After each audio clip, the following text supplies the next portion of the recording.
Dieu garde toujours lié à des situations pratiques la révélation de lui-même en Christ. J'aimerais que nous saisissions bien cela. Dieu garde toujours lié à des situations pratiques la révélation que nous avons de lui-même en Christ. Vous et moi, nous ne pourrons jamais avoir une révélation à moins qu'elle ne nous soit nécessaire.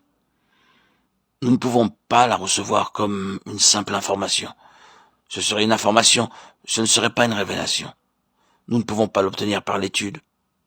Lorsque l'Éternel donna la manne dans le désert, le symbole du Christ, le pain descendu du ciel, il précisa très fortement le fait qu'il ne fallait pas en recueillir un seul fragment de plus que le strict nécessaire pour les besoins de la journée.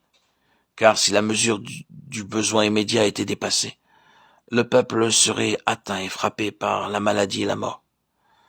Le principe, la loi de la manne, c'est que jamais nous ne recevons une révélation comme un simple enseignement, une doctrine, une interprétation, une théorie, ou quelque chose qui soit simplement une chose.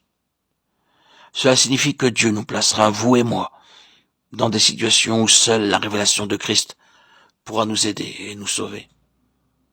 Nous remarquons que les apôtres reçurent leur révélation pour l'Église dans des situations pratiques.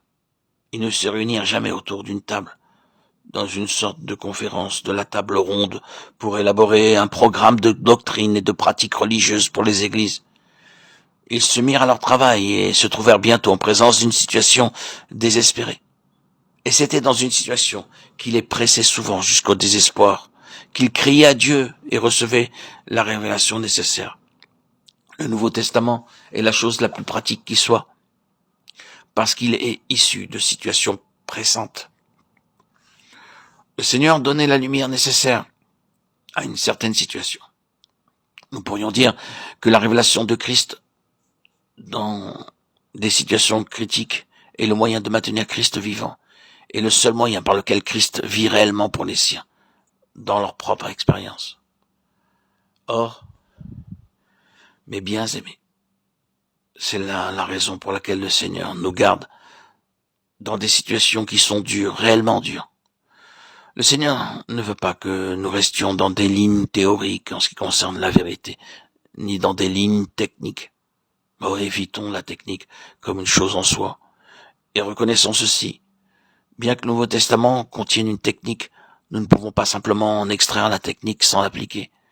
Il nous faut entrer dans des situations pareilles à celles du Nouveau Testament pour avoir une révélation du Christ qui réponde à cette situation.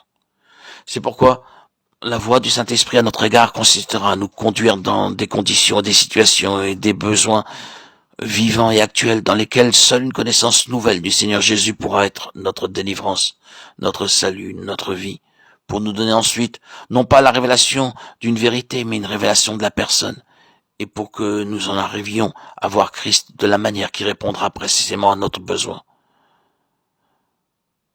Nous ne vivons pas d'une chose, mais de lui.